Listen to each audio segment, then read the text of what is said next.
Hey, what's up everybody? Welcome back. Brennan again, and I just posted on the Campbell Fitness Facebook fan page, which sounds very pompous and very douchey, and which in fact it is. And if you want to find out how pompous and how douchey, make sure you follow me there, the link in the description box below. But as part of that, I just posted that I do a quick video Q&A for the first 10 or so questions that I got.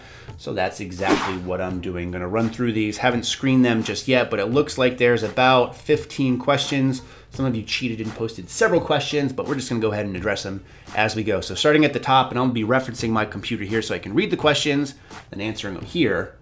And if this YouTube thing never works out, flight attendant school might be in my future. But the first question is from Endo Beasting, who's another YouTube channel that I've actually featured on here in some of the cooking videos that I've done in the past. He says, does the Viagra you have been taking cause any weird side effects with the current supplements that you are using? And someone thumbed up that. Who thumbed that up? Well, two people did. He thumbed up his own question, and Jan Lewis, or Jan Lewis Neslin, did as well. So first of all, you bastards, I don't take Viagra. I don't care who you've been talking to. Don't Facebook Mrs. Campbell Fitness and ask her those questions, because it's not true. But as far as the supplements I'm currently using, it's all Citadel Nutrition, so Tier 1, their Athlete Vitamin, and their fish oil as well. So there isn't really any conflict of interest there in terms of that pairing with Viagra. But now that I'm thinking about it, maybe I should start using some of that Viagra. And I say that because a lot of times I spend my own time answering questions on my L-arginine video saying how it doesn't work and provide evidence to do so, which many people disagree with their own personal opinions and no factual evidence. But maybe they should go with Viagra if they're looking for the true pump, which also helps your humps. So pumping and humping and Viagra, contact me. You gotta slow down the works. Next question here from another YouTuber, Mark McQueen. What's your thoughts on DUP programming compared to percentage-based programs? Be interesting to hear your take on it, mate. So Mark McQueen, another YouTube channel. You'll actually be seeing one of his videos on my channel very soon.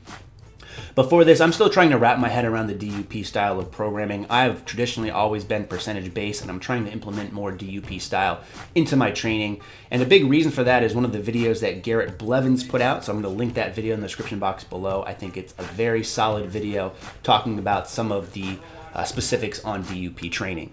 Next question from Kyle Montgomery. How much did you bench in 9th grade? So in 9th grade, for those that aren't aware, was a very long time ago for me, but that's also when I first started lifting as part of playing basketball in high school. We had to do that as part of our team training. So the first time I maxed out, I think it was around 105 or 110 pounds. Now I had lifted a little bit before in my friend's basement. It rubs the lotion on its skin or else it gets the hose again. Using old ceramic weights, really shitty benches, but he didn't have a ton of weight as is, and we never really tried to max out. It was more for just ego lifting and just doing reps, so to say, because we'd superset those with push-ups and whatever else we could think of. But when I first started lifting, my bench was probably around 105 or 110 pounds. Next question from Tim. You ever thought about having a home gym? And yes, I have a lot, and in fact, I've priced it out several times, plus looking on Craigslist for equipment, things of that nature. And what I found is I could probably get a pretty good setup in terms of equipment, maybe a power rack, bench press, some flooring to do deadlifts on. That probably wouldn't run me too much money, but then getting into actually buying weights and plates and nice ones at that and some of the other equipment that I really want to use, that's what would really increase the cost for this. Next question, and also, what's it like to be 73? So this is actually a string of 3 questions. I guess I'm reading these out of order. Thanks a lot, Facebook. So what's it like being 73? You bastard. Next question, thoughts on belts for benching. So a lot of people use belts for benching. I have previously in competitions and recently showing a video of me training with both Bob and Anthony Polk. They wore their belts when they benched, and a lot of people asked, why would you do this? I do it personally when I max out a lot of times, only because it really helps me as a mental cue to reinforce my core more, and I find that I get a lot tighter overall if I have a bench on there. Not saying you have to do it, and not saying it actually has any direct carryover, but just for me mentally, it does provide a boost. And finally, the last of your 3 questions, thoughts on squat briefs for overload purposes for raw lifters. I don't see a purpose of doing this, to be honest. I don't really do a lot of overload training as is. Even though I have a slingshot, I don't implement that into my training too much, which many of you have commented on because you want a review. And the reason I haven't done a review on it is because I don't use it all that much. So I would not suggest squat briefs in that case either. Next question, I've been strength training for a year with no real direction and started Wendler 531 2 months ago. What are your thoughts on the program in retrospect? So Wendler is something that I've ran for quite a long time.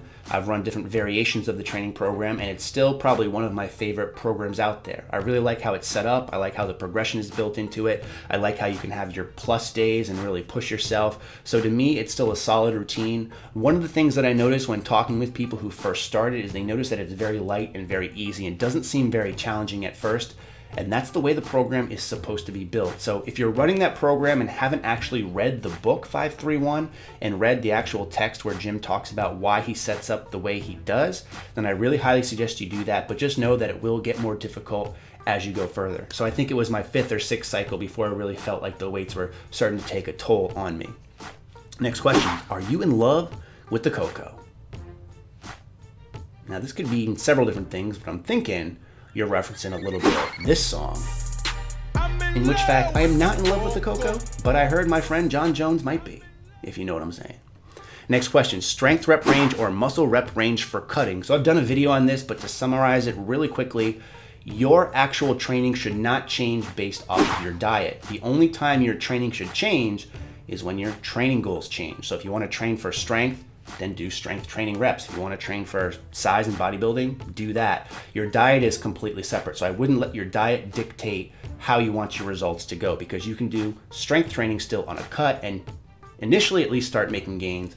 Over the long run, it's probably not really realistic to do that, but same is true for bodybuilding anyway. So don't change your actual training just because your diet changes. Next question, are wrist wraps really that helpful on bench? Been thinking about getting some, but not really sure. Stay big. I appreciate that. You stay big as well.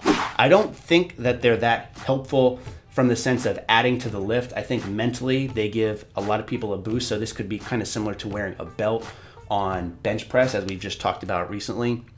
But for this too, I think in the long run, it does help with wrist pain if you're working to heavily progressively heavier weights. Dyslexia in here. I think over the long run, it will help with wrist health overall. Next question on here. Cut or bulk? This is really up to you. That's not really a question because you didn't put a question mark. But cut or bulk, it's really up to you. There shouldn't be anything that dictates this as far as another person's perspective, because I could say you should bulk, but then if you start eating in a caloric surplus, you start putting on weight and you're not happy with it, you're going to want to cut anyway. So really do what you want to do. Next question on here. Does your bald head allow you to see the future? And it's timely only because I'm not wearing a hat this video, but as you can see, from this messed up hairline and the thinning in this general area, there is still some hair eventually. So I would say the future forecast looks a little cloudy. Next question on here, cut or bulk first? So another similar question to what we just answered. Again, it really just depends on what you want to do. Next question from John, what are your expectations for your upcoming meet as far as numbers for each of the 3 lifts? So I talked about this a little bit in the intro to the meet prep. Prepping my meet my prep, all that good stuff, any kind of innuendo you want. Before this, I don't have expectations beyond my main openers. Ideally, what I would like to be able to do is hit a 350 bench, which is going to be very, very tough for me to do in competition with a pause. I'd like to hit at least a 550 squat, which I have done in competition before, albeit 20 pounds heavier than I am currently right now. And then finally just get a 600 deadlift at least in competition, which would put me at a 1500 total. And that's the baseline I'm shooting for. Anything above and beyond that would be great. So if I don't hit a 350 bench, which to be honest, I don't think I'll be able to do in this short amount of time, I have a feeling I might be able to hit a little bit more on squats or a little bit more on deads. So if we hit that 1500, I'd be happy with that as is. Just really putting together a solid meet overall.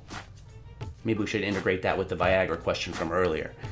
Next question on here, who are you picking to get to and win the Super Bowl? So this is always interesting for me, and I'm always a little bit jaded because my team, the Washington Redskins, haven't been in the Super Bowl since like 1992, where we beat the Bills, but everyone was beating the Bills back then. Living in New England, although I'm not a huge fan of the Patriots necessarily, mostly because I do not like their fan base. Bunch of douchebags up here. My family has actually had season tickets for the Patriots since their inception into the actual league. So everyone else in my family roots for the Patriots. So being that, I know a lot of people don't like them, but I'm a little bit of a man crush on Tom Brady. I would like to see them actually win a Super Bowl so people stop complaining in before Spygate comments in the comment box below.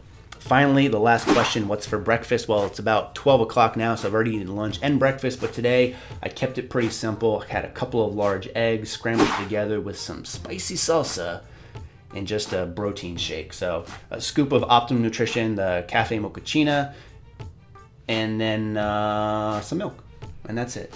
Easy breakfast, only because I'm starting to get fat from all the holidays and all the cookies and candies I've been eating, as well as a lot of the boozing I've been doing. So trying to really even things out and keep my weight down, because it's almost bikini season here in Rhode Island. So there you go, that's the Q&A. This was done on Facebook. Again, if you're not following me on here and following my douchiness, please be sure to do so. Link is in the description box below. As always, thanks for watching and stay big. Flight attendant school, here I come.